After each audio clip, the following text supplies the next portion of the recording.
Hi guys, I'm in another county meeting today.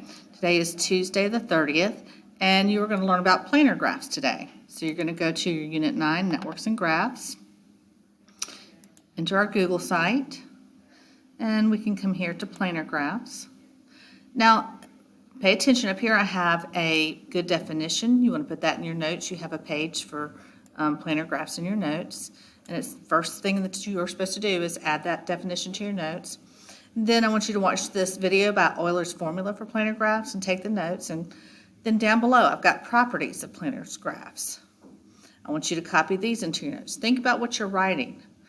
Then I want you to try this interactive practice. It's just a few questions. You can go in and try to apply what you've learned through here. And then use these videos to complete the practice in your packet. And that'll take care of Tuesday the 30th.